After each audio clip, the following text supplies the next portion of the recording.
Olá, tudo bom? Hoje eu vou falar do grande Chesterton, né? O Homem Eterno, né? Do Chesterton. Né? Quem não leu Chesterton ainda, tá na hora de começar. Ele tem esse livro aqui que talvez seja um pouco mais famoso, né? O Ortodoxia. Mas eu não vou tratar dele ainda, que ele é um livro um pouco mais difícil, né? E uma dica que me deram também, eu acho que é válida, é primeiro ler os hereges antes de ler a Ortodoxia, tá? Mas ele trata de muitas correntes filosóficas aqui, né? Batendo nelas, basicamente. Então eu acho que ainda não tenho capacidade de falar sobre ele. Vou ler de novo e aí depois eu trago aqui. Esse livro aqui é um livro muito interessante, tá? O Homem Eterno, tá certo? Esse foi o livro que o Chesterton escreveu logo depois que ele se converteu ao catolicismo, né? Ele era protestante, se eu não me engano, anglicano, tá? Como é que esse livro é feito? Ele é dividido em dois pedaços, duas partes, parte 1 e parte 2. A parte 1, ele combate aquelas pessoas que falam que o homem é só um animal, como qualquer outro, né? E a segunda parte, ele combate aquilo que as pessoas falam que Jesus Cristo era só um homem, como qualquer outro, né? E ele combate de uma forma muito engraçada até, né? Não vou dizer muito engraçada, exagero. Um pouco engraçada. Porque ele começa lá na antiguidade, assim, no Homem das Cavernas. E vai falando do Homem das Cavernas, né? Aí depois das primeiras civilizações. Não como uma descrição histórica, né? Mas é a história do homem. E aí ele fala assim, porque quando você pensa no Homem das Cavernas, você já acha que é aquele camarada com tacape, bate na mulher, arrasta ela lá pra dentro da caverna. Só que quando você entra nas cavernas habitadas pelos homens, você vê desenhos rupestres de uma beleza, sabe? A forma como é desenhado os animais. Você vê que tem uma preocupação ali com uma beleza, não com uma simples representação da realidade. Ou seja, ele já tinha uma inclinação ao belo. Aí ele fala aí ele fala dos achados arqueológicos, e aí ele fala que o homem era isso, era aquilo, e ele fazia assim, ele fazia assim.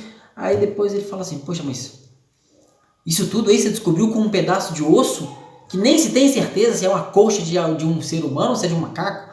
Aí isso é a narrativa, não é a realidade.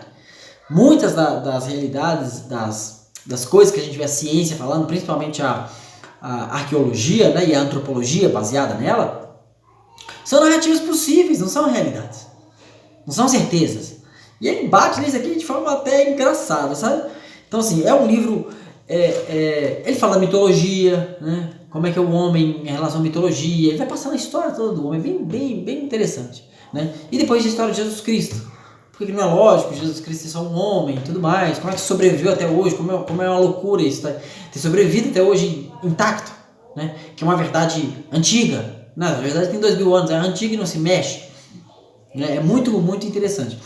A forma de escrita dele eu acho um pouquinho difícil de ler, tá? Principalmente desse Homem Eterno aqui, eu acho que é um pouquinho difícil, porque ele tem ideias muito longas.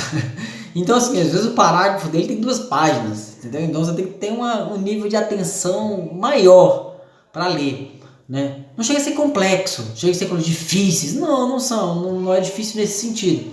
É no sentido que ele começa a descrever uma ideia e é como se, lembra aquelas expressões em matemática? Ele vai abrindo um parênteses e outro, um colchete, uma chave, e depois vai fechando tudo. Ele fecha tudo, fica tudo certinho. Só que as ideias são bem longas, bem longas. Bom, então é isso. Eu só queria falar rapidamente aqui sobre esse livro, O Homem Eterno, tá? Vale muito a pena ler. Ele ri do conhecimento moderno, de certa forma, e você fala, realmente, dá para se rir da maneira que ele expressa o conhecimento do homem moderno, né? Como se tudo que ele falasse fosse verdade. Como se aquilo fosse realidade. Falei, não, peraí, deixa eu olhar isso aqui. Ele não fala, ele fala de uma forma suave, tá? Uma forma quase engraçada, tá? Para quem não sabe, tem uma trilogia que o padre Paulo Ricardo fala, eu esqueci como é que ele dá o nome, né? Que é Os Hereges, a Ortodoxia e o Homem Eterno. São os livros mais catequéticos, digamos assim, do Chesterton, né? Que ele tem dezenas de livros, né? Então esses 3 são os mais profundos, mais doutrinais, digamos assim, mais catequéticos nesse sentido, tá? Então ler esses 3 é ir já no centro do Chesterton. Talvez seja mais difícil, como é o caso da Ortodoxia, né? Que não é um livro muito simples, né? Então lendo esses 3 livros, né? Os Hereges, Ortodoxia e o Homem Eterno, você vai no centro direto do Chesterton, né? Que é o grande grande descoberta, digamos assim, né, moderna, de poucas décadas para cá. É isso, o Homem Eterno, né? J.K. Chesterton. Espero que goste. Um abraço.